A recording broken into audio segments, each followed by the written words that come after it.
राज्यातील अनेक जिल्ह्यात उष्णतेची तीव्र लाट अनुभवायला मिळते. अकोला, वर्धा, यवतमाळ, नागपूर, वाशिम या जिल्ह्यात 45 डिग्री तापमान गेलंय, तर उर्वरित शहरात 40 अंशापर्यंत पारा गेलाय. त्यामुळे सर्वांनाच पावसाची प्रतीक्षा लागून राहिली आहे.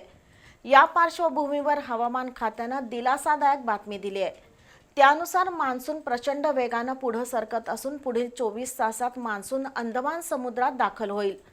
त्यानंतर 26 मे पर्यंत केरळमध्ये दाखल होऊन मान्सून पुढच्या 7 ते 8 दिवसात कोकण किनारपट्टीत पोहोचेल असा अंदाज हवामान खात्यानं वर्तवला आहे. गेल्या काही दिवसांपासून राज्यात उष्णतेची तीव्र लाट पाहायला मिळते. उकाड्यामुळे नागरिक हैराण झाले आहेत. मात्र या उष्णतेपासून दिलासा मिळण्याची शक्यता आहे, कारण येत्या 24 तासात मान्सून अंदमानात दाखल होण्याची शक्यता हवामान विभागानं वर्तवली आहे. नैऋत्य मोसमी वाऱ्यांसाठी पोषक वातावरण अंदमानात तयार झालंय.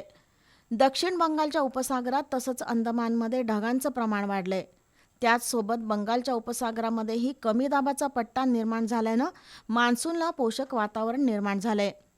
त्यामुळे पुढच्या 24 तासात मान्सून अंदमानात दाखल होणार आहे. हे पोषक वातावरण असंच कायम राहिल्यास मान्सून 26 मे पर्यंत केरळमध्ये दाखल होईल. केरळनंतर मान्सून पुढच्या 7 ते 8 दिवसात कोकण किनारपट्टीत पोहोचेल, तर महाराष्ट्रात मात्र एकीकडं अवकाळीचे ढग तर दुसरीकडं उष्णतेच्या लाटेचा अलर्ट देण्यात आलाय.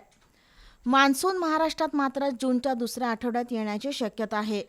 मान्सूनचा हाच वेग कायम राहिला तरच तो महाराष्ट्राच्या वेशीवर लवकर येऊ शकतो.